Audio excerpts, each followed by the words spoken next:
जीवन का परम सत्य है। अगर आपको बहुत अधिक ऊंचाई पर पहुंचना है तो आपको उतना ही अधिक हल्का, उतना ही अधिक निर्भर होना पड़ेगा।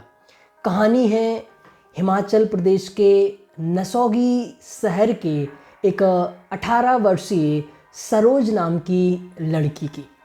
इस लड़की का जो घर है वह पर्वत के बिल्कुल जस्ट सामने है, या ऐसा कहें इसके घर के सामने पर्वत हैं।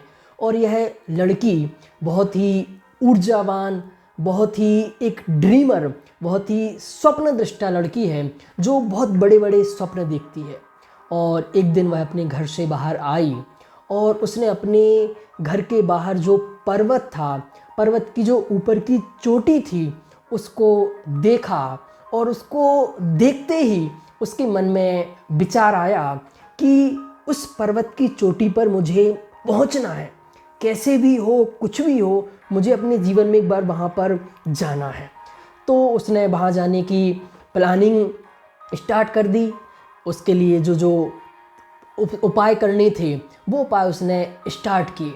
उपाय में उसने सोचा कि भाई इतने ऊपर जाना है तो कम से कम इतना सारा भोजन, इतने सारे कपड़े, वहाँ ठंडी होगी तो हमें ओढ़ने के कपड़े, बिछाने के कपड़े, पहनने के कपड़े, इतने दिन का खाना और भी सारी चीज़ अपने साथ में ले जाना चाहिए। तो उसने सारा का सारा सामान इकट्ठा किया और अपने कंधे पर टांग के वह चलने लगी। चलते चलते थोड़ी ही दूर पहुंची और थकावट के कारण वह गिर गई। और फिर दूसरे दिन उसने ट्राई किया, ऐसा बहुत बार ट्राई किया। और जैसे जैसे वो जाती तो कहीं ना कहीं आगे जाके वो गिर जाती और ऊपर पहाड़ पर नहीं पहुंच पाती। तो उसने अगली बार से सोचा कि भाई यहाँ गिर जाते हैं, यहाँ कुछ ना कुछ प्रॉब्लम्स हो जाती। तो उसने अपना सामान और बढ़ा लिया। अभी तक वो कुछ मेडिसिन लेके नहीं चलती थी, अब एक डिब्बा उसने मेडिसिन का रखना चालू कर दिया। तो मेडिसिन लेके वो जाने लगी, पर कभी वह ऊपर पहाड़ तक नहीं पहुँच पाई। बीच में कहीं ना कहीं गिर जाती, कहीं ना कहीं रुक जाती, कहीं ना कहीं थक जाती और वापस अपने नीचे घर पर आ जाती। पर उसका स्वप्न कभी ख़त्म नहीं होता है, वह निरंतर वहाँ पहुँचने का प्रयास करती। एक दिन वह जा ही रही थी कि रास्ते में उसे एक साधु महात्मा मिल गए। और वो साधु महात्मा को नमस्कार करते उसने बोला कि हे साधु बाबा, आप कहाँ से आ रहे हैं? तो साधु महाराज ने कहा, बेटा वो पहाड़ की सबसे ऊपर की चोटी आपको दिख रही है, मैं वहाँ रहता हूँ, वहाँ से डेली नीचे आता हूँ और नीचे से डेली ऊपर जाता हूँ।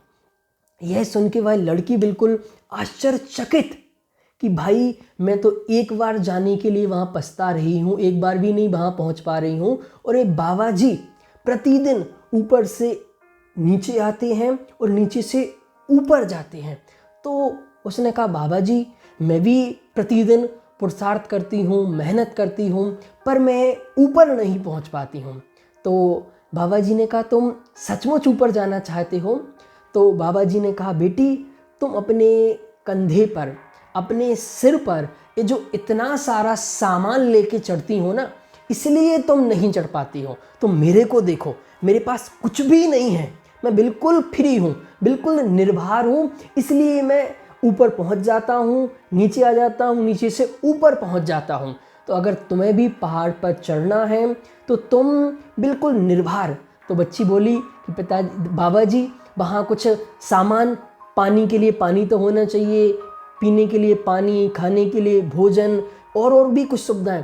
बाबा जी ने कहा, चिंता मत करो, जो तुम्हारे पास पानी है इससे लाख गुना अच्छा, स्वादिष्ट, शुद्ध, सात्विक भोजन, सारी की सारी सुविधाएं तुम्हें वहाँ मिल जाएंगी। तो एक बार निर्भर हो कि तुम पहाड़ पर चढ़ो तो तभी तुम ऊपर पहुँच सकते हो।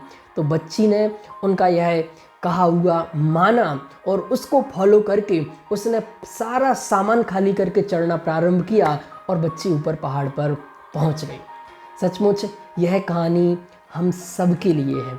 इस कहानी का सार यह है कि अगर हम सब अपने जीवन में किसी ऊंचाई पर पहुंचना चाहते हैं, ऊंचाई पर मतलब सुखी होना चाहते हैं, सफलता प्राप्त करना चाहते हैं, शांति प्राप्त करना चाहते हैं, तो क्यों सुख शांति की प्राप्ति नहीं होती, क्यों हम ऊंचे नहीं पहुंच पाते हैं? इसलिए नहीं पहुंच पाते हैं कि हम अपने माथे में, हम अपने सिर में बहुत सारा भार लेकर ऊपर चढ़ना चाहते हैं, ऊंचाइयों पर पहुंचना चाहते हैं। तो जिस प्रकार वो बच्ची भार रखकर एक पर्वत पर नहीं चढ़ सकती है, उसी प्रकार ठीक हम सब अपने माथे पर, अपने सिर पर टेंशन का, चिंताओं का, ये करने का, वो करने का, इसका ऐसा करने का, वैसा करने का, जब तक यह भार अपने सिर पर लेकर चलेंगे हम ऊपर नहीं पहुंच सकते हैं, हम सुखी नहीं हो सकते हैं। तो अगर हमें सुखी होना है तो अपने सिर से पूरा भार उतारना पड़ेगा और प्रसन्न होके, खुश होके, निर्भर होकर आप ऊपर पहुंच सकते हैं। तो हम सब निर्भर हों, ये कहानी हमें यह सिखाती है।